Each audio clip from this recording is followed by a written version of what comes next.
Who were the hungry night workers wandering empty streets after their factory shifts ended? Who was supposed to feed them when every restaurant had shuttered its doors at sunset? And who finally realized that this massive gap in America's dining landscape represented the business opportunity of a lifetime? Imagine trying to grab dinner at 11 p.m. in the 1870s Providence, and you'll quickly discover that your options were basically non-existent, unless you enjoyed stale tavern bread or questionable street vendor mystery meat. The journey we're taking tonight will reveal how America's Industrial Revolution created an unexpected dining crisis, and how one enterprising solution would eventually evolve into those gleaming chrome diners that still dot our highways today. As we explore this story together, you might find your thoughts naturally slowing down, your breathing becoming more relaxed, and the day's worries beginning to fade into something softer and more distant. Stories like these have a way of connecting us across time. Feel free to subscribe if these gentle historical journeys help you unwind, though no pressure if you're just here for tonight's tale. Drop a comment and let me know what time it is where you're listening, or share a favorite late-night food memory if you have one. Now, settle back into your pillows. Maybe adjust your blankets to that perfect temperature, and let's drift back to a time when America's growing cities faced a peculiar problem that nobody quite knew how to solve. Picture this scene if you can. Smokestacks belching into starlit skies, the rhythmic clatter of machinery echoing through empty streets, and streams of exhausted workers emerging from textile mills and steel foundries with growling stomachs and nowhere to go. The contrast is almost absurd when you think about it. As America's Industrial Revolution picked up steam in the decades following the Civil War, you'll find yourself witnessing one of history's most peculiar dining dilemmas. The very progress that was transforming the nation had created a gap that no one seemed to notice at first. Traditional restaurants operated on daylight schedules, opening around sunrise, serving a hearty midday dinner, and shuttering their doors as evening approached. This made perfect sense in agricultural communities where most people rose and slept with the sun, but factory work didn't follow nature's rhythm. You can imagine the frustration building. Night shift workers finishing at midnight, with nothing but empty streets and locked storefronts greeting them. Day shift employees starting before dawn, with no place to grab a quick breakfast. The industrial machine was humming along beautifully, except for this one nagging problem that seemed to grow worse each year. And let me tell you something that might surprise you. This wasn't just an inconvenience. Industrial workers needed substantial meals to fuel their demanding labor, but finding decent food outside traditional meal times was nearly impossible. Sure, there were taverns that stayed open late, but they focused more on liquid refreshment than proper nutrition. Street vendors occasionally sold stale bread or questionable meat pies, but nothing approaching a real meal. Some factory workers actually carried dinner pails with cold leftovers, which sounds romantic until you realize they were eating yesterday's potatoes at midnight. The economic impact was becoming obvious by the 1870s. Productivity suffered when workers went hungry. Accidents increased when people tried to operate dangerous machinery while distracted by empty stomachs. Some forward-thinking factory owners began providing basic meals in company cafeterias, but this was expensive and logistically complicated for most businesses. You start to see the seeds of a revolution forming, not a political uprising, but something far more practical. Entrepreneurs across industrial America were beginning to notice this gap in the market, this strange twilight zone, where supply and demand had somehow failed to connect. Night workers had money to spend on food, but no convenient place to spend it. Now, I wasn't around in the 1870s, but I can definitely relate to that post-work hunger panic. The solution, when it finally emerged, would be so simple that you almost wonder why it took so long to develop. Mobile food service. Bringing the kitchen to the customer instead of expecting the customer to come to the kitchen during business hours. The concept seems obvious now, but in the 1870s, it was genuinely revolutionary. Consider the logistics involved. You needed someone willing to work unconventional hours, someone with enough capital to purchase food supplies and cooking equipment, someone brave enough to venture into industrial districts after dark, areas that weren't always the safest places to conduct business. And most importantly, someone who could prepare decent meals quickly and efficiently in a very small space. The pieces were all there, waiting for the right person to put them together.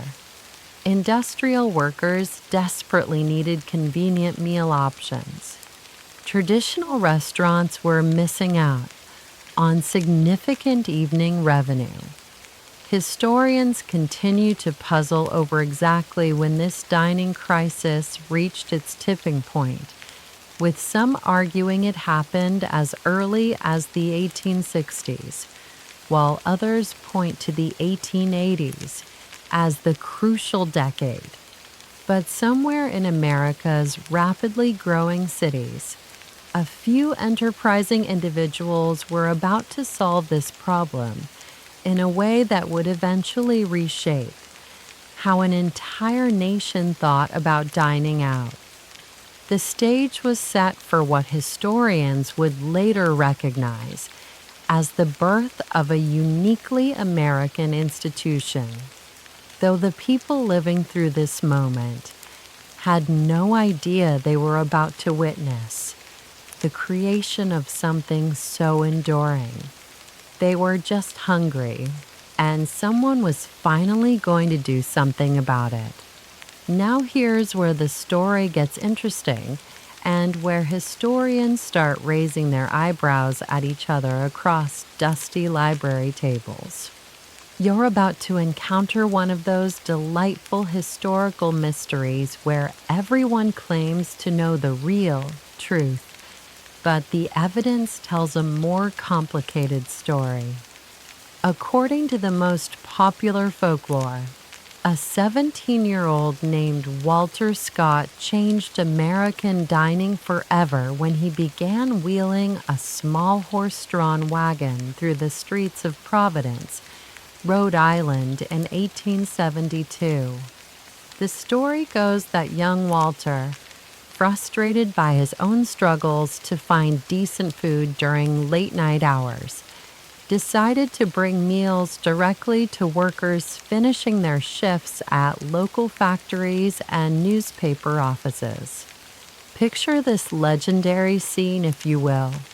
Scott's modest wagon rolling down Westminster Street after dark, A small kerosene lamp flickering in the window, the aroma of fried ham and coffee drifting through the cool night air. Workers would emerge from the Providence Journal building or nearby textile mills, and there would be Walter, ready with hot sandwiches and steaming coffee for a nickel each. It's a beautiful origin story, simple, entrepreneurial, perfectly American. And honestly, I wish I could tell you it was definitely true. But here's where things get messy in that wonderfully frustrating way that history often does. The Walter Scott story appears in dozens of books and articles about diner history. But when you start digging for primary sources, contemporary newspaper accounts, city records, anything written at the time, the evidence becomes surprisingly thin. Some historians suggest that Scott's operation might have begun later than 1872, or that details of his story became embellished over decades of retelling. The legend has grown so persistent that it's become almost impossible to separate fact from folklore, which is fascinating in its own right. I have to admit, part of me loves these messy origin stories more than the neat, documented ones. There's something beautifully human about how we create legends around the things that matter to us. Meanwhile, other cities have their own competing claims to the first diner title.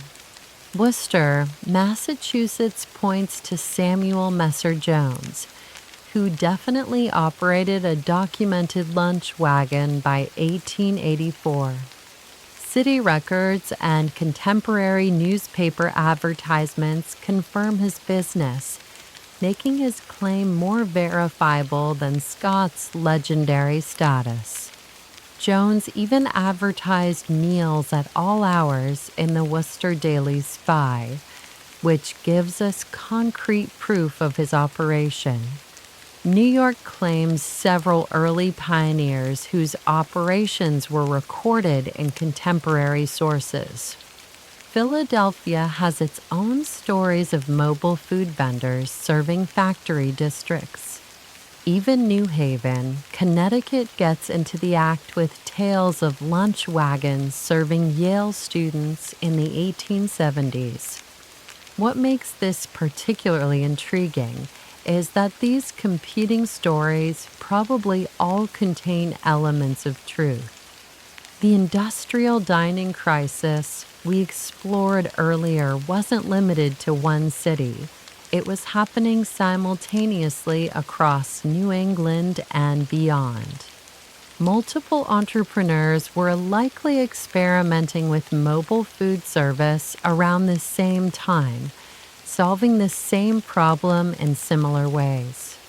You can almost imagine these early pioneers, unaware that similar operations were starting in neighboring cities, each thinking they'd stumbled upon a completely original business idea. The communication networks of the 1870s weren't exactly conducive to rapid information sharing, so parallel innovation was not only possible but probable.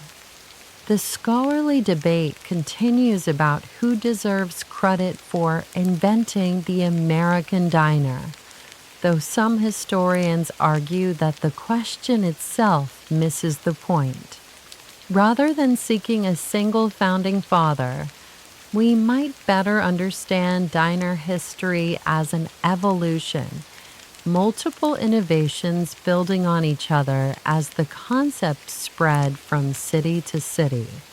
Evidence points to the lunch wagon idea emerging organically in several locations during the 1870s and 1880s, with successful operators inspiring imitators who refined and improved the basic concept. Whether Walter Scott was truly first or simply the most memorable of several pioneers, his story became the template for understanding how diners began. Here's what we do know for certain. By the mid-1880s, horse-drawn lunch wagons were operating in multiple New England cities. These early operators shared similar strategies, serving simple, hearty meals to workers during off hours, positioning themselves near factories, train stations, and newspaper offices, and gradually building regular customer bases who relied on their convenient service. The wagons themselves were remarkably similar across different cities, suggesting either direct copying or convergent evolution toward the same practical solutions. Most featured a small cooking area with a simple stove, limited seating or counter space, and large windows that could be opened to serve customers standing outside. You can imagine the gradual realization dawning on these early pioneers. They weren't just filling a temporary market gap. They were creating something entirely new, a form of restaurant that operated by different rules, serving different customers at different times, and meeting needs that traditional establishments had never even recognized. The wagon operators began to understand that they held certain advantages over conventional restaurants. Lower overhead costs since they didn't pay rent on dining rooms. Greater flexibility to move their business wherever customers gathered. And perhaps most importantly, they could serve the same quality of food as established restaurants, but at times and locations that made them virtually irreplaceable to their customers. Whether Walter Scott deserves the crown as America's first diner operator, his story represents something authentic about the early lunch wagon movement. These were often young entrepreneurs with limited capital who succeeded through hard work, innovation, and genuine understanding of their customers' needs. The folklore surrounding figures like Scott, even if not entirely accurate, captures the democratic spirit that would always define diner culture. A young person with more energy than money, identifying an underserved market, and building a business around honest food and reliable service. Whether it happened exactly as legend suggests, the story embodies values that real diner operators would embrace for generations to come. The willingness to work unconventional hours, the focus on serving working people rather than wealthy clientele, and the conviction that good food should be accessible to anyone willing to pay a fair price. By the 1880s, something remarkable was happening in industrial cities across New England. What had started as isolated experiments by individual entrepreneurs was rapidly evolving into a recognizable business model. You're witnessing the birth of America's first mobile food empire, though the operators themselves probably didn't realize they were creating something so revolutionary. The success of early lunch wagon pioneers like Samuel Messer Jones in Worcester hadn't gone unnoticed by other ambitious entrepreneurs. Word traveled through the interconnected networks of industrial workers, factory foremen, and small business owners who were always looking for the next opportunity. A lunch wagon operator making decent money in one city naturally inspired imitators in neighboring towns. Picture the spread of this idea like ripples in a pond. From Worcester and Providence, the concept radiated outward to Springfield, Hartford, New Haven, and Boston. Each new operator adapted the basic formula to local conditions, but the core appeal remained irresistible. Hot food, convenient timing, reasonable prices, and the ability to bring the restaurant directly to hungry customers. Now, I have to say, watching this expansion unfold through historical records is pretty fascinating.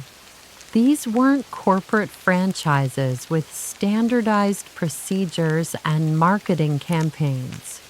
Instead, you're seeing organic business evolution at its purest. Individual entrepreneurs learning from each other's successes and failures, gradually refining what worked and discarding what didn't. The wagons themselves began to evolve during this period, as operators discovered which features attracted customers and which ones created operational headaches. Early versions were often crude affairs, basically mobile kitchens cobbled together from whatever materials the owner could afford. But successful operators started investing their profits back into better equipment, more attractive exteriors, and improved food preparation capabilities. Some wagon operators even painted elaborate signs on their vehicles, with names like the Night Owl or the Worker's Friend, which sounds quaint until you realize these were probably some of America's first mobile advertising campaigns. Imagine rolling through dark industrial streets with a horse-drawn billboard, advertising your business to anyone within reading distance of your lantern light. Contemporary accounts from newspapers in the 1880s suggest how quickly this business model was spreading. Reports describe lunch wagons serving the night shift at textile mills in Lawrence, Massachusetts, mobile food vendors positioning themselves outside railroad yards to catch workers between shifts. Even smaller cities like Bridgeport and New Britain were documenting the arrival of horse-drawn restaurants. What's particularly interesting is how these early operators began to understand the importance of location and timing. They weren't just randomly driving around hoping to find hungry customers. They were conducting informal market research, identifying the specific spots where workers gathered and the exact times when demand peaked.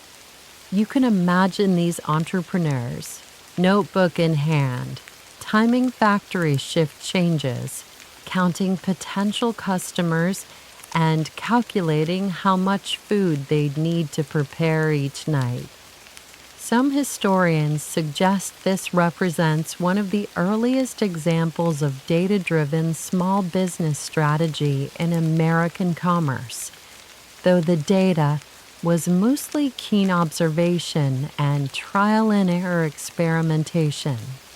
The most successful wagon operators began to establish regular routes, almost like mobile restaurants with predictable schedules.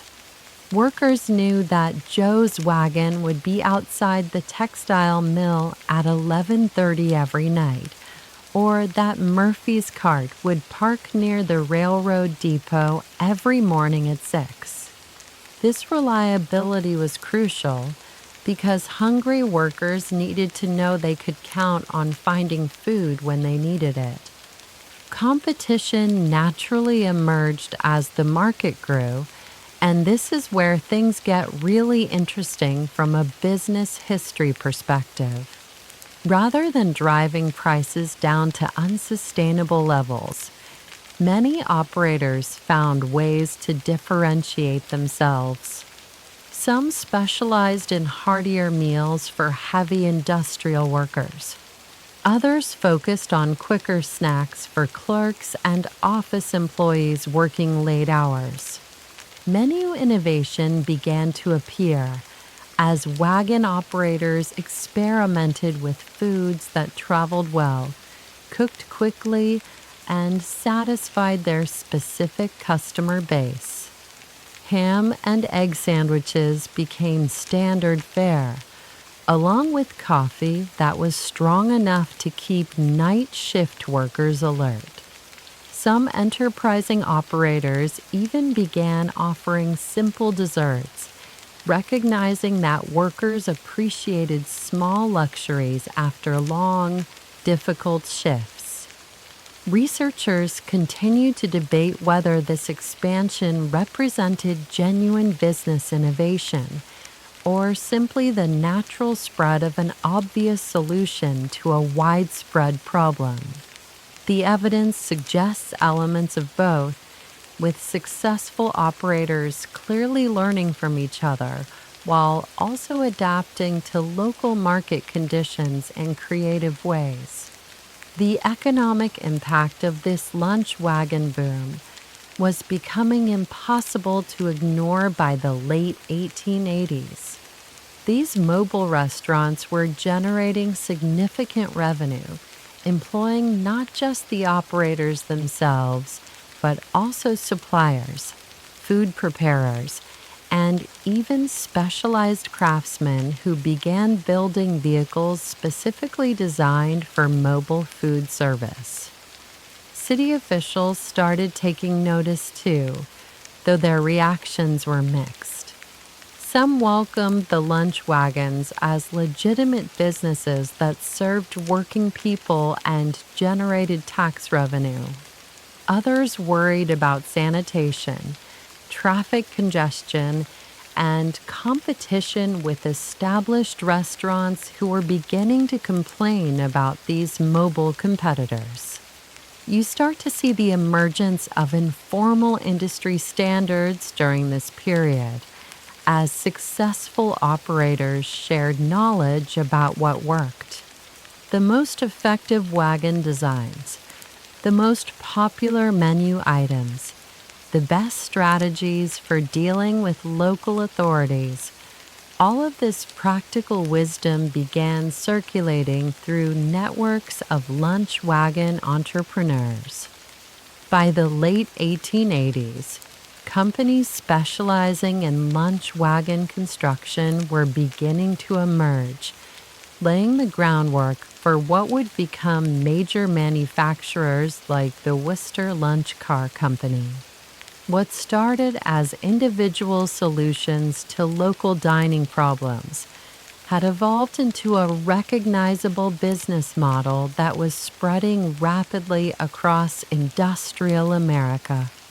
The stage was set for the next phase of diner evolution, when entrepreneurs would realize that success didn't necessarily require wheels, and that permanent locations might offer even greater opportunities than mobile service.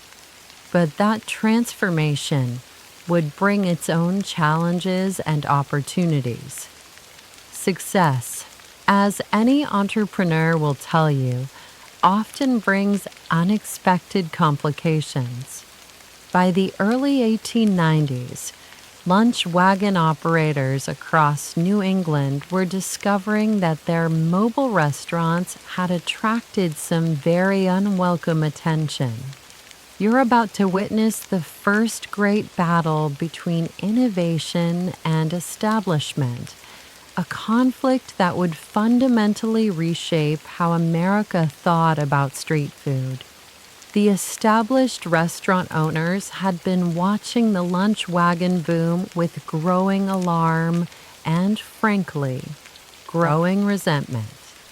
Here were these upstart mobile operators, serving the same types of food to the same potential customers, but without paying rent on expensive downtown real estate, without maintaining formal dining rooms, and without adhering to the same regulatory standards that traditional restaurants faced. Picture the scene at a typical city council meeting in Boston or Worcester around 1891. Dignified restaurant proprietors in their best suits, presenting carefully prepared arguments about unfair competition, public health concerns, and the need to protect established businesses that had invested heavily in permanent locations. Their frustration was genuinely understandable, even if their motives weren't entirely pure. Now, I wasn't there to witness these debates firsthand, but reading the newspaper accounts from that era, you can practically feel the tension in those meeting rooms. The lunch wagon operators, many of them young immigrants or working-class entrepreneurs, found themselves facing well-connected business owners who had the ear of local politicians and health inspectors. The restaurant owners raised legitimate concerns about sanitation and food safety, though historians remain divided about whether these regulatory battles represented genuine public health concerns, or simply the first example of what we'd now call protectionist lobbying by established businesses. The evidence suggests elements of both, which makes this conflict particularly complex to evaluate. City health departments began conducting surprise inspections of lunch wagons, often with standards that seemed designed more to harass than to ensure genuine safety. Some operators reported being cited for violations that permanent restaurants routinely ignored, or being required to meet equipment standards that were practically impossible to achieve in a mobile setting. The licensing battles became particularly intense as municipalities discovered they could use permit requirements to control or eliminate lunch wagon operations. Boston reportedly imposed a $50 annual license fee in 1892, which was a substantial sum for small operators, while established restaurants paid much lower fees for their permanent locations. Worcester is said to have gone even further, requiring lunch wagon operators to obtain written permission from any business within 100 feet of their intended parking spot. Since many of these businesses were restaurants competing directly with the wagons, this effectively created a veto system that established operators could use to block mobile competitors from prime locations. One enterprising operator in Hartford reportedly painted his wagon to look like a miniature train car, complete with fake windows and a tiny smokestack, apparently believing that railroad imagery would make his mobile restaurant seem more legitimate and permanent. Whether this creative camouflage actually helped with regulators, history doesn't record, but it shows the lengths some operators went to in trying to appear respectable. Some cities attempted outright bans on lunch wagons, arguing that they created traffic congestion, attracted undesirable customers, or violated zoning regulations that hadn't existed when the wagons first appeared. Providence, ironically the legendary birthplace of Walter Scott's operation, actually prohibited lunch wagons from operating in the downtown business district after 1893. The legal battles that followed were fascinating from a constitutional perspective, as lunch wagon operators argued that they had the right to conduct legitimate business on public streets. Several cases made their way through state courts, establishing precedents about commercial speech, equal protection, and the limits of municipal regulatory authority. You can imagine the resourcefulness these early diner entrepreneurs displayed in response to these challenges. Some operators began forming associations to pool their legal resources and coordinate their political lobbying efforts. Others adapted their business models, seeking permanent locations where they could operate without the constant threat of licensing disputes. The most successful lunch wagon operators began to understand that survival might require transformation. If cities were going to make mobile operation increasingly difficult, perhaps the solution was to stop being mobile. This realization would prove crucial to the next phase of diner evolution, though few people recognized it at the time. Some operators negotiated deals with property owners, parking their wagons permanently on private lots and gradually adding extensions, awnings, and other improvements that made their establishments look more like traditional restaurants.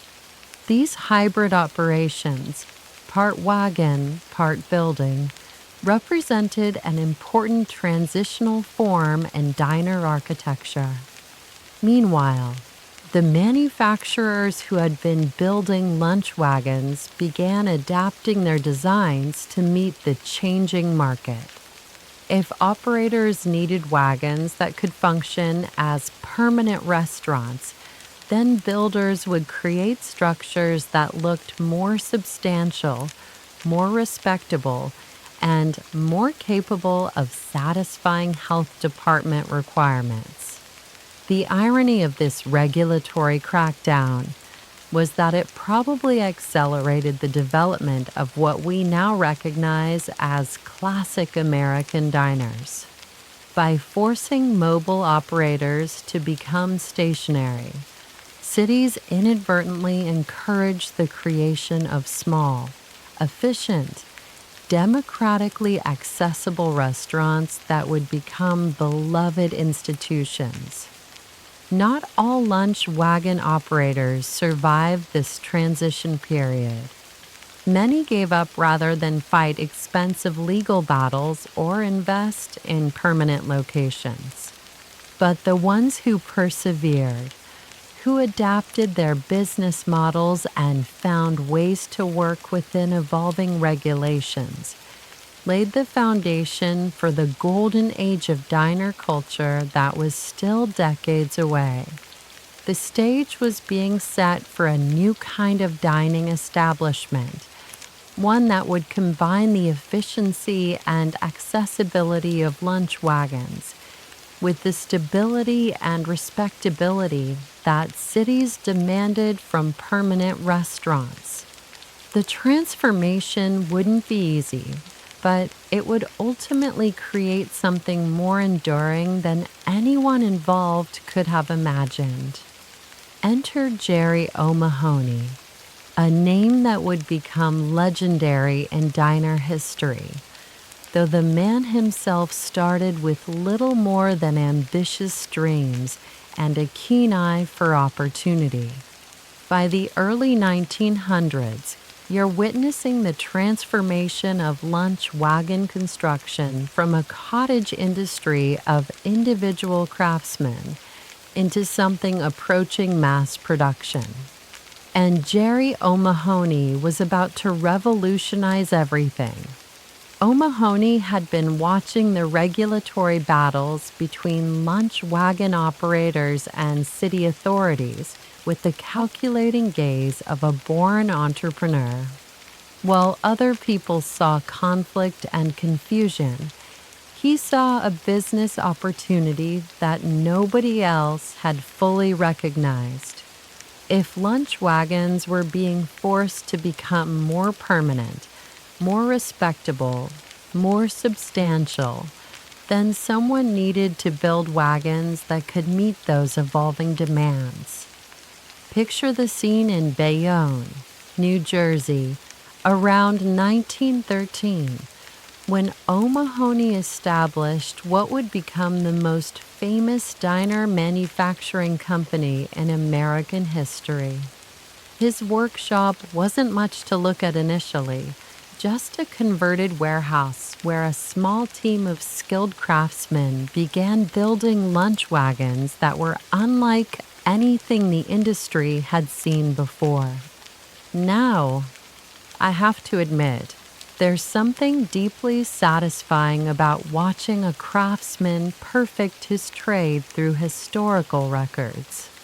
O'Mahony understood that the future of the lunch wagon business lay not in mobility, but in creating small restaurants that combine the efficiency of mobile kitchens with the stability and respectability that cities were demanding from permanent establishments.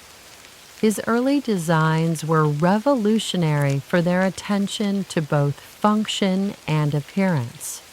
O'Mahony realized that lunch wagon operators needed vehicles that could serve as legitimate restaurants, not just mobile food carts. This meant better ventilation systems, more sophisticated cooking equipment, improved storage solutions, and exteriors that projected professionalism rather than temporary expediency. O'Mahony reportedly kept a collection of customer complaint letters in his office, not because he enjoyed criticism, but because he believed that unhappy customers provided the most valuable insights for improving his designs. Some of these letters were apparently quite colorful, with operators describing everything from coffee urns that leaked to stools that wobbled at the worst possible moments. The Jerry O'Mahony Company began standardizing features that would become hallmarks of classic American diners.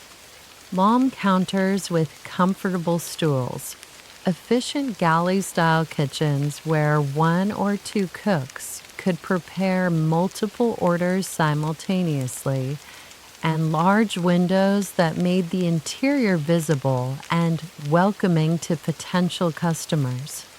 Contemporary manufacturing records suggest that O'Mahony was producing wagons with features that wouldn't look out of place in modern diners.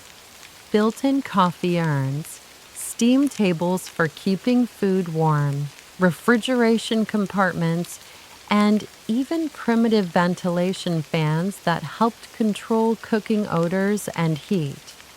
Some historians argue that O'Mahony's innovations represented the single most important development in early diner history, while others contend that he was simply responding to market demands that would have driven innovation regardless of who is doing the manufacturing.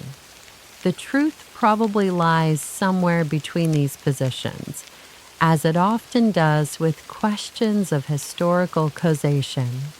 What's undeniable is that O'Mahony's standardized approach made it much easier for aspiring restaurant operators to enter the lunch wagon business.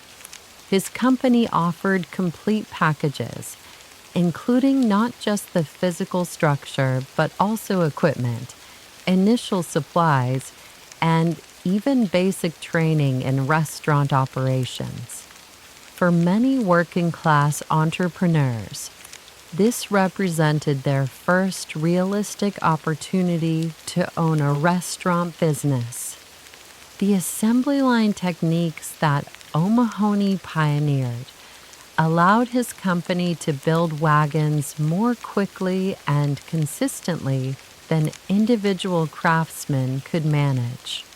By around 1915, The Jerry O'Mahony Company was producing several wagons per month, each one incorporating improvements and refinements based on feedback from operators in the field.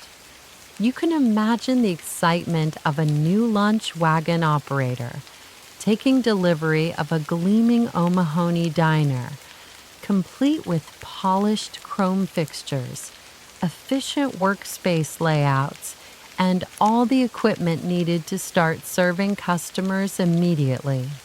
These weren't crude mobile kitchens anymore. They were sophisticated small restaurants that happened to be built on wheels. The company's success attracted competitors and imitators, but O'Mahony maintained his market leadership through continuous innovation and superior craftsmanship. His wagons became status symbols within the lunch wagon community. Operators who could afford an O'Mahony diner were signaling their success and professionalism to both customers and competitors. By the late 1910s, O'Mahony had essentially created the template for what Americans would recognize as classic diner design. The long counter, the visible kitchen, the efficient use of limited space, the chrome and stainless steel fixtures, all of these elements were being refined and standardized in his Bayonne workshop. The impact extended beyond just manufacturing.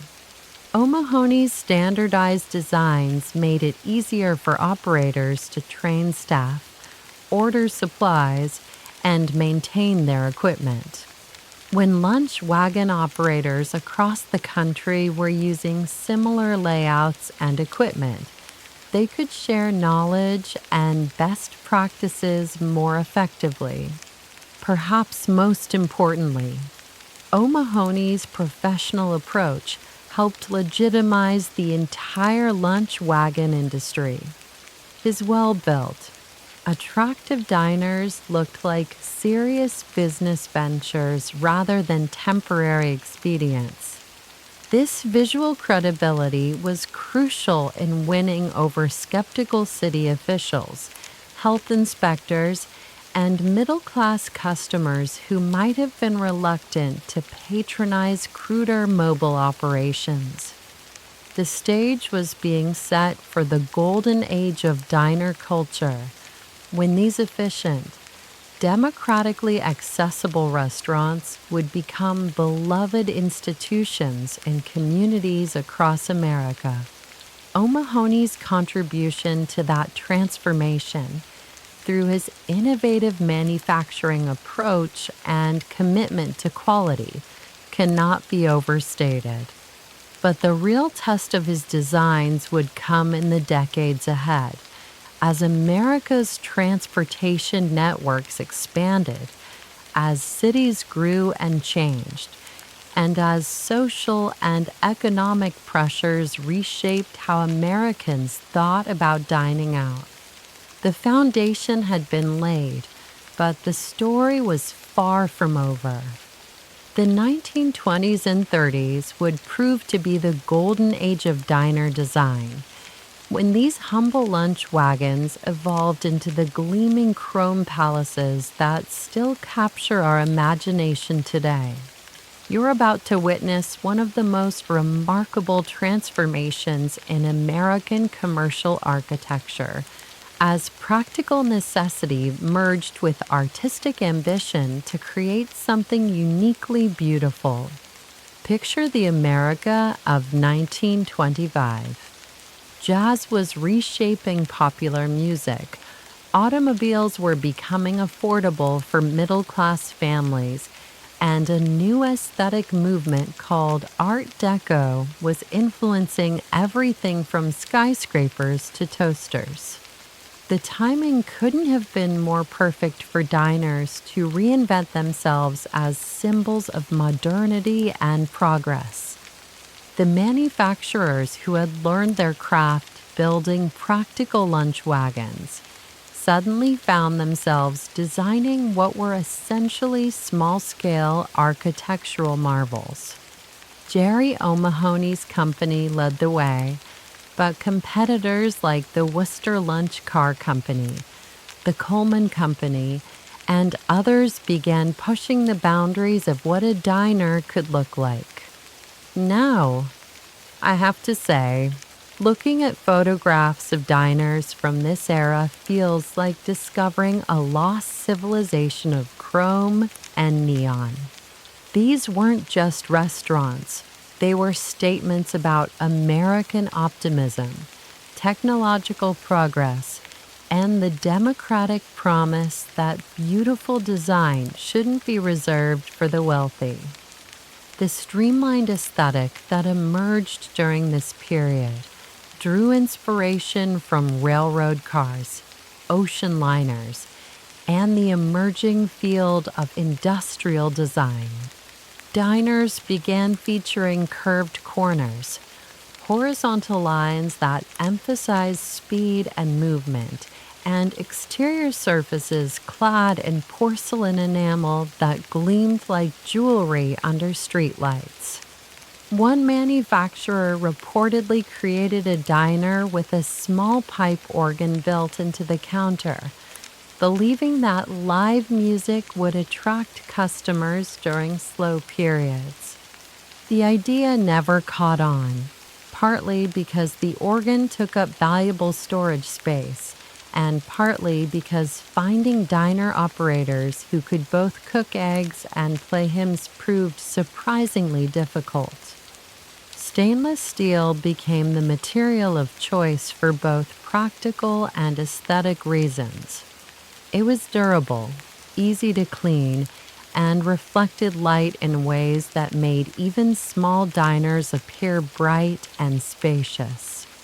The polished chrome fixtures, the gleaming coffee urns, the mirror-backed counters, all of these elements combined to create interiors that felt both futuristic and warmly inviting.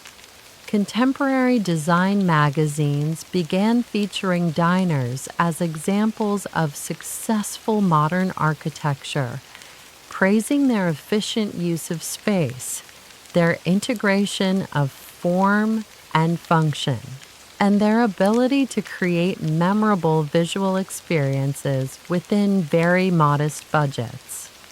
Scholars continue to debate whether this design evolution represented genuine artistic innovation or simply clever marketing dressed up as modernism. The truth probably includes elements of both, as successful diner operators understood that attractive design could justify higher prices and attract more affluent customers. The neon signs that became synonymous with diner culture emerged during this period as operators discovered the marketing power of electric lighting. These weren't just functional advertisements, they were beacons of comfort and community, promising hot coffee and friendly service to travelers navigating increasingly complex urban landscapes. Inside these modernist gems, the classic diner layout reached its most refined form. The long counter with swiveling stools, the open kitchen where customers could watch their food being prepared, the efficient workflow that allowed one or two cooks to serve dozens of customers. All of these elements were perfected during the golden age of diner design. The counter service format, which had emerged from practical necessity in cramped lunch wagons, became a defining feature of diner culture. Sitting at the counter wasn't just about efficiency, it was about democracy, community, and the uniquely American belief that good conversation should accompany good food. The booth seating that appeared in larger diners during this period represented an important evolution in diner culture. While counter service remained central to the diner experience, booths allowed families and couples to enjoy more private dining, expanding the potential customer base beyond solo workers grabbing quick meals. Color coordination became increasingly sophisticated as designers realized that carefully chosen paint schemes could make small spaces feel larger and more welcoming. The classic combination of white, red, and chrome that we associate with vintage diners emerged during this period as operators discovered which color palettes worked best under artificial lighting. The architectural legacy of this golden age extends far beyond the restaurant industry. The streamlined design principles pioneered in diners influence everything from gas stations to bus terminals, as American commercial architecture embraced the aesthetic of speed, efficiency, and technological optimism. You can imagine the pride that successful diner operators felt, opening their gleaming new establishments to appreciative customers and admiring competitors. These weren't just businesses, they were monuments to the American dream, proof that with hard work and good design, anyone could create something beautiful and lasting. But this golden age of design was about to face its greatest test as economic depression, World War, and changing social patterns would challenge everything that diner culture represented. The beautiful chrome palaces would need to prove they were more than just pretty facades. They would need to demonstrate their value as community institutions. The 1930s brought challenges that would test every assumption about American dining, and diners would prove their worth in ways that no one could have predicted. You're about to witness how these chrome and steel establishments became lifelines for communities struggling through the Great Depression, transforming from symbols of prosperity into bastions of survival and hope. When the stock market crashed in 1929, the economic ripple effects reached every corner of American society. Fancy restaurants that had catered to wealthy clientele suddenly found themselves with empty dining rooms, but diners, with their modest prices and hearty portions, discovered they were exactly what desperate times demanded. Picture the scene in any industrial city during 1932. Unemployment lines stretching around blocks, shuttered factories, families counting every penny. Yet the local diner remained open, its neon signs still glowing, offering coffee for a nickel and a full meal for a quarter.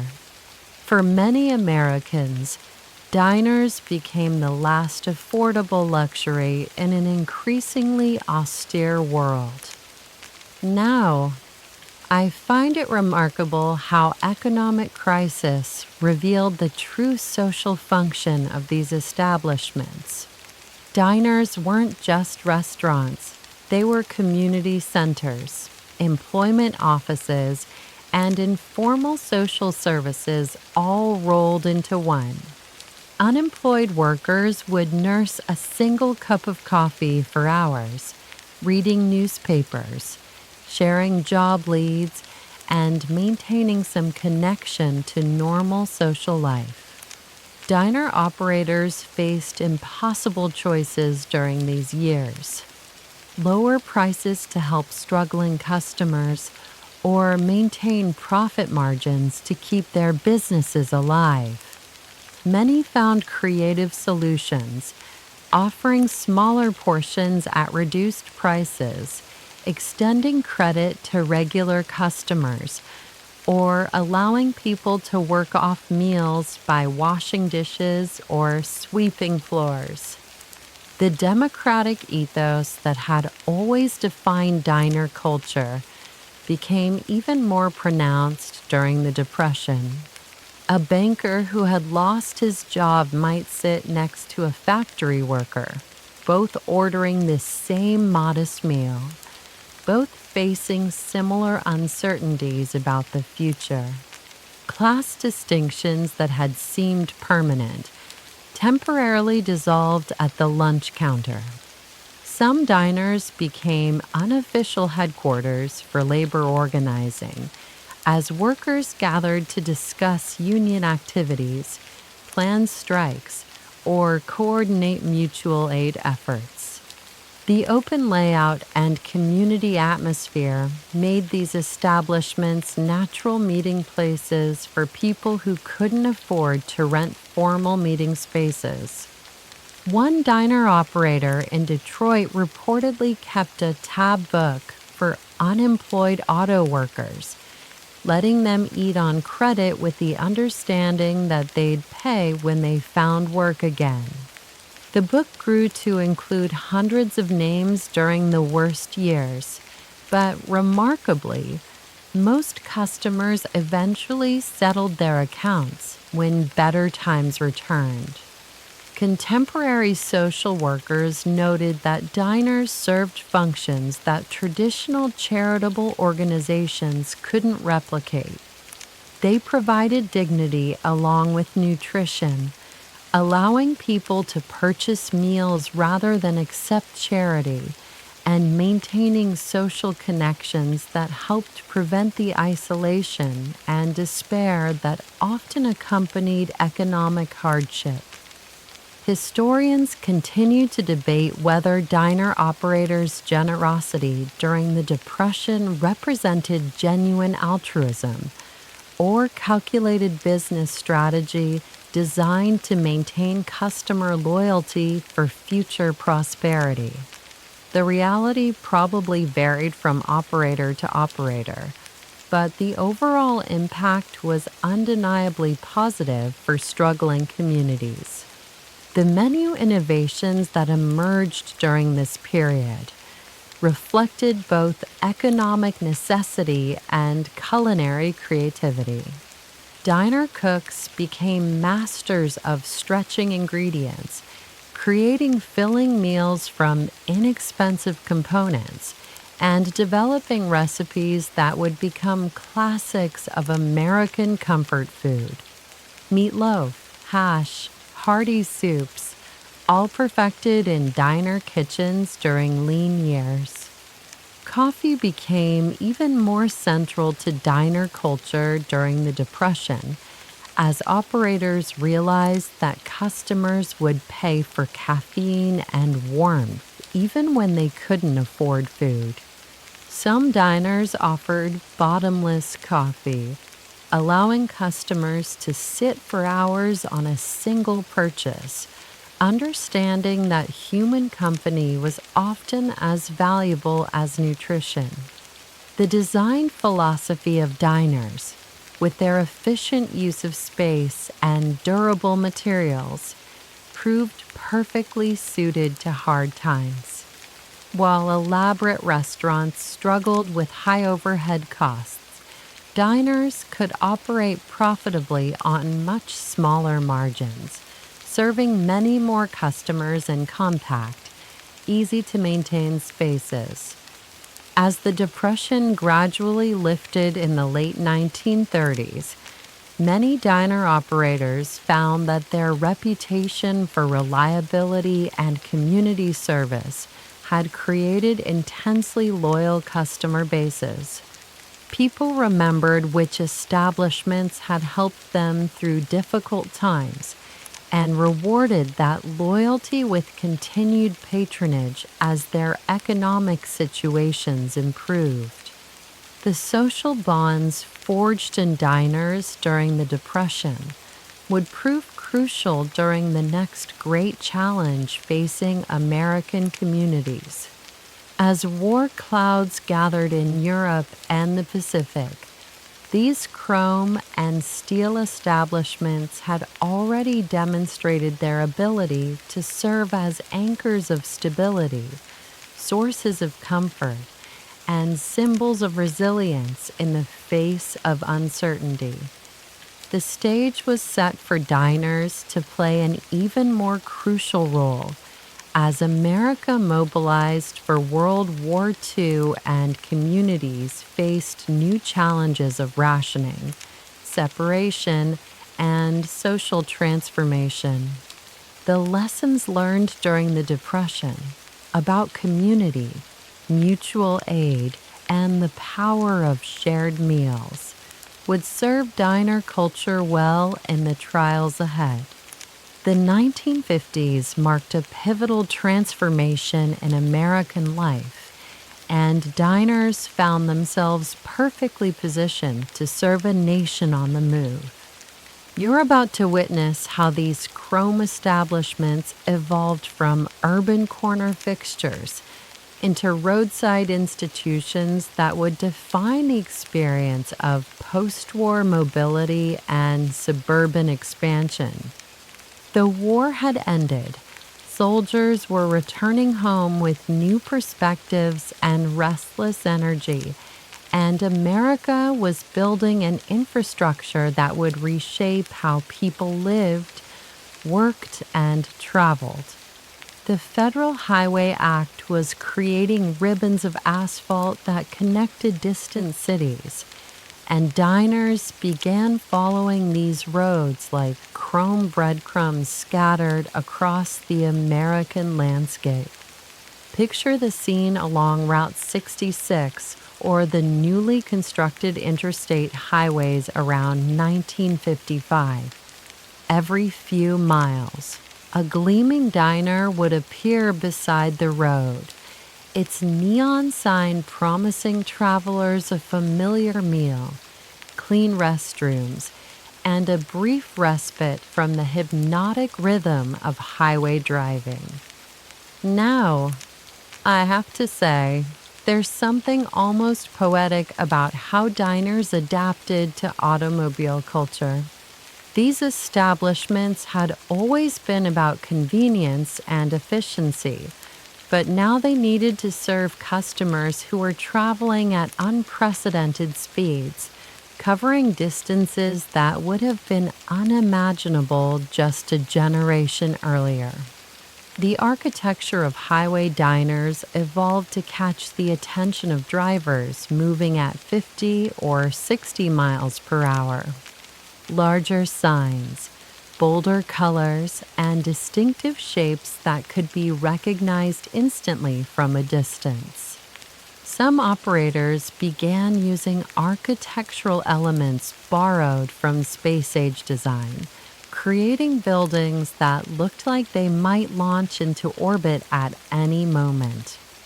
Parking lots became as important as dining rooms, as diner operators realized that customers arriving by automobile had different needs than those who had walked from nearby factories or neighborhoods.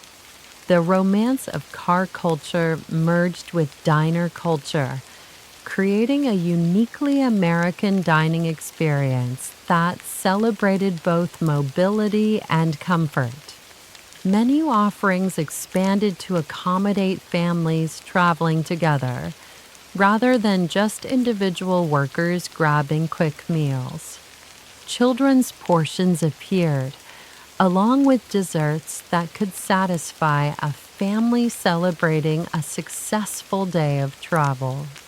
The social dynamic shifted from solitary counter service to booth conversations that might include grandparents, parents, and excited children comparing roadside attractions. One highway diner in Pennsylvania reportedly installed a small playground beside its parking lot, complete with slides and swings, believing that families would stay longer and order more food if children could burn off energy from long car rides. The experiment was apparently so successful that other operators began copying the idea, though few had enough land to make it practical. Contemporary travel writers began featuring diners in their guidebooks, praising establishments that offered reliable food, reasonable prices, and the kind of authentic American atmosphere that couldn't be found in formal restaurants.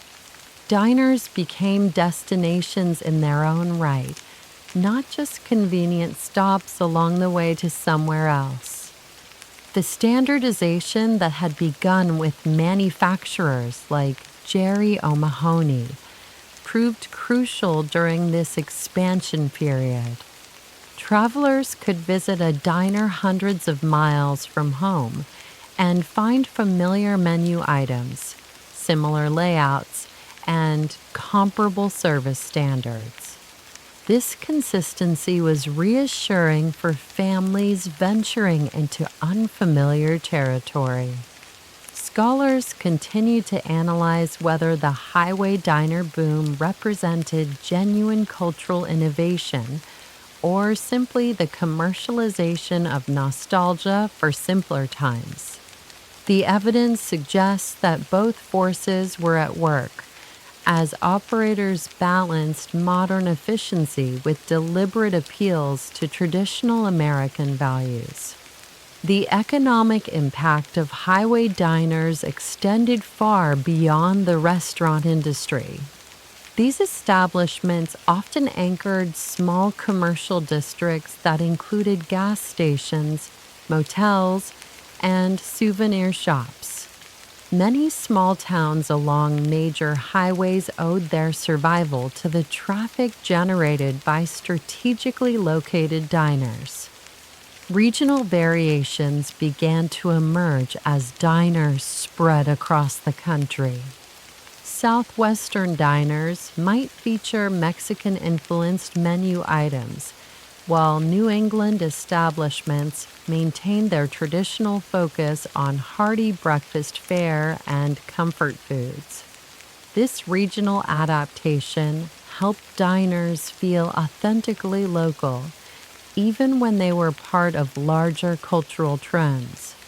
The post-war prosperity that fueled highway expansion also created new challenges for urban diners that had served working-class neighborhoods for decades. As families moved to suburbs and began driving to shopping centers, some traditional diner locations found themselves serving fewer regular customers and depending more on occasional visitors. The social significance of highway diners extended beyond mere convenience. These establishments became symbols of American freedom, democracy, and opportunity. Anyone with a few dollars could enjoy the same meal, the same service, and the same welcoming atmosphere, regardless of their background or destination. As the 1950s drew to a close, diners had successfully established themselves as essential elements of American highway culture.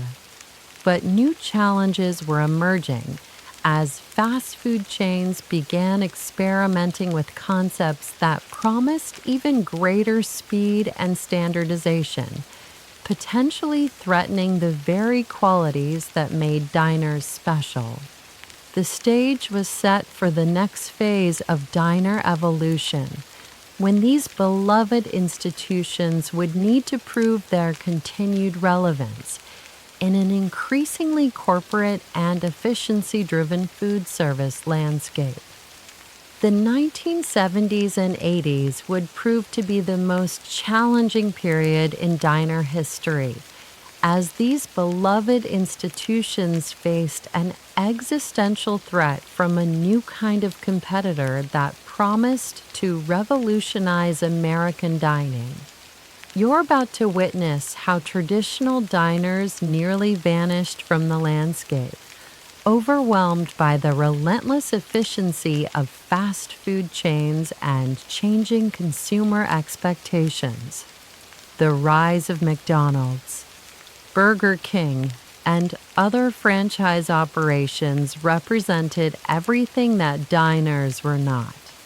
Corporate uniformity instead of individual character, assembly line food preparation instead of short order cooking, and standardized experiences that prioritize speed over community. For millions of Americans, these differences suddenly seemed like advantages rather than drawbacks. Picture the scene in suburban shopping centers around 1975. Bright, clean fast food restaurants with color-coordinated uniforms, precisely timed service, and marketing campaigns that promised consistent quality at every location. Meanwhile, traditional diners often looked tired, outdated, and inefficient by comparison. Now, I have to admit, watching this transformation through historical records is genuinely heartbreaking. These weren't just business failures. They were the disappearance of gathering places that had anchored communities for generations. When a neighborhood diner closed, it often took decades of shared memories and social connections with it. The economics were brutally simple. Fast food chains could operate with much lower labor costs, standardized ingredients, and efficient supply chains that traditional diner operators couldn't match. A McDonald's could serve hundreds of customers per hour, while even the most skilled short-order cook might handle a few dozen during peak periods. Consumer preferences were shifting towards speed and convenience, rather than the leisurely conversation and personalized service that had always defined diner culture. Busy suburban families wanted meals they could grab quickly between soccer practice and piano lessons, not establishments where they might linger over coffee and catch up with neighbors. One longtime diner operator in Ohio reportedly kept detailed records of his declining customer base throughout the 1970s, noting that regular customers who had visited daily for years gradually reduced their visits to weekly, then monthly, then stopped coming altogether. His handwritten notes apparently captured the quiet desperation of watching a way of life slowly disappear. Urban renewal projects during this period often targeted the older commercial districts where traditional diners had thrived. City planners viewed these establishments as remnants of an outdated era, obstacles to modern development rather than valuable community assets worth preserving. The aesthetic that had once made diners symbols of modernity now made them seem quaint and old-fashioned. Chrome fixtures and neon signs that had appeared futuristic in the 1930s looked dated compared to the sleek plastic and primary colors of contemporary fast food design. Historians continue to debate whether the decline of traditional diners represented inevitable economic evolution or a cultural loss that could have been prevented with different policies and consumer choices. The evidence suggests that both market forces and deliberate business strategies contributed to this transformation. Some diner operators attempted to compete by adopting fast food techniques, streamlining menus, reducing portion sizes, and emphasizing speed over service. But these adaptations often eliminated the very qualities that had made diners special, creating establishments that were neither efficient fast food restaurants nor authentic community gathering places. The manufacturing companies that had built diner empires began shuttering their operations or converting to other types of commercial construction. The Worcester Lunch Car Company, which had produced thousands of diners over nearly a century, delivered its final unit in 1978, marking the end of an era in American manufacturing. Regional differences in diner survival revealed interesting patterns about community loyalty and economic conditions.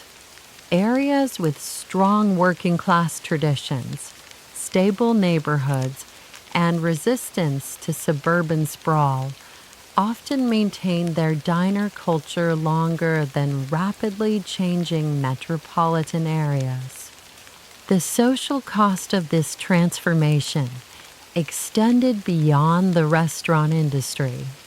Diners had served functions that fast food restaurants couldn't replicate, providing gathering places for elderly customers, informal community centers for neighborhood organizing, and affordable meeting spots for people who couldn't afford more expensive entertainment.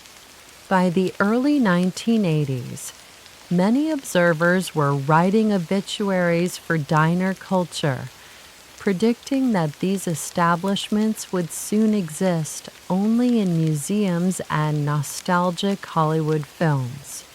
The chrome and steel buildings that had once symbolized American optimism and democracy seemed destined to become historical curiosities. But reports of the diner's death, as it turned out, were greatly exaggerated. Even as hundreds of traditional establishments closed their doors, something unexpected was beginning to happen. A new generation of entrepreneurs and customers was starting to recognize what had been lost and to experiment with ways of bringing it back. The stage was set for one of the most surprising chapters in diner history, as these seemingly obsolete institutions would find new life through preservation efforts, nostalgic revivals, and creative adaptations that honor tradition while embracing contemporary realities. Here we are, at the end of our journey through diner history, and what a surprising destination it turns out to be. You've witnessed the near extinction of these chrome institutions, but you're about to discover that reports of their death were greatly exaggerated. The story of American diners, it seems, was far from over. The 1990s brought something unexpected, a wave of nostalgia that transformed diners from outdated relics into cherished symbols of authentic American culture. Baby boomers who had grown up visiting highway diners with their families began seeking out these experiences for their own children, creating a market for both preserved historic diners and carefully crafted new establishments that captured the essence of the originals. Picture the scene at a restored 1930s diner around 1995. Families posing for photographs beside gleaming chrome fixtures, tourists ordering classic milkshakes and burgers, and local preservationists celebrating the rescue of yet another architectural treasure from demolition. What had once been ordinary neighborhood restaurants had somehow become heritage sites. Now, I have to say, there's something beautifully ironic about how diners achieved immortality through nostalgia. These establishments had always been about the present moment, serving immediate needs for hungry workers and travelers. But their survival into the 21st century depended on their ability to evoke memories of a simpler, more connected past. The preservation movement that emerged during this period was driven by both historical appreciation and economic opportunity. Communities discovered that restored diners could anchor downtown revitalization projects, attract tourism, and provide gathering places that chain restaurants couldn't replicate. Museums began collecting and displaying vintage diners, treating them as important examples of American industrial design and social history. The Henry Ford Museum, the Smithsonian, and dozens of smaller institutions acquired diner cars and recreated the dining experiences that had once been taken for granted. One modern diner chain reportedly conducted extensive research into what customers valued most about traditional diner experiences, discovering that consistent quality mattered less than genuine hospitality, personal recognition, and the feeling of being welcomed into a community. This insight helped guide their approach to training staff and designing locations. Contemporary diner operators, both those running original establishments and those creating new ones, face the challenge of balancing authenticity with modern expectations. Customers wanted the atmosphere and community feeling of traditional diners, but they also expected contemporary food safety standards, dietary options, and convenience features. Scholars continue to analyze what the revival of diner culture reveals about contemporary American values, with some arguing that it represents genuine appreciation for community and craftsmanship, while others suggest it reflects escapist fantasy about a past that never quite existed as we remember it. The role of popular culture in this revival cannot be underestimated. Films, television shows, and music that featured diners as settings for important conversations helped cement these establishments as symbols of authentic American experience. Hollywood's version of diner culture may have been romanticized, but it inspired real-world efforts to preserve and recreate these spaces. Regional diner cultures have evolved in fascinating directions as surviving establishments adapt to changing demographics. New England diners might feature locally sourced ingredients and craft coffee, while Southwestern establishments experiment with fusion cuisines that honor both diner traditions and local culinary influences. Perhaps most importantly, modern diners continue to serve the social functions that made their predecessors valuable to communities. They provide gathering places for elderly customers, meeting spots for local organizations, and informal community centers where neighbors can maintain connections that might otherwise be lost in increasingly digital social environments. The enduring appeal of diner culture suggests something profound about human needs that transcend historical periods and technological changes. We still crave spaces that feel welcoming rather than corporate, experiences that prioritize conversation over efficiency, and communities where individual recognition matters more than standardized service. As you think about this long journey from Walter Scott's lunch wagon through the chrome palaces of the 1930s, past the highway boom and near extinction, to today's careful balance of preservation and innovation, you're witnessing something remarkable about American resilience and adaptation. The story of diners is really the story of democracy in action, spaces where anyone with a few dollars can enjoy comfort, community, and respect. The chrome may be polished more carefully now. The neon signs might be LED reproductions, but the essential promise remains unchanged.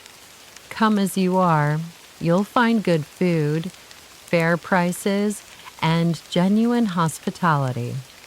And maybe, as you drift towards sleep tonight, you'll carry with you this gentle reminder that some things endure, not because they're efficient or profitable, but because they serve human needs that never go out of style. The need for community, for comfort, for places where everybody knows your name, and where a cup of coffee can last as long as the conversation requires. These chrome and steel monuments to American ingenuity continue to serve their original purpose, bringing people together, one meal at a time, one story at a time, one cup of coffee at a time. And in a world that often feels increasingly disconnected, that mission feels more important than ever. Sweet dreams, and may your own memories of shared meals, welcoming spaces, and genuine community bring you the same comfort that diners have provided to generations of Americans for more than a century. Let your thoughts drift like steam rising from a warm cup of coffee. Let your breathing slow like the gentle rhythm of conversation at closing time, and rest easy, knowing that somewhere tonight, a diner's neon sign is still glowing, still welcoming, still promising that tomorrow there will be good food, warm coffee, and a place where you belong.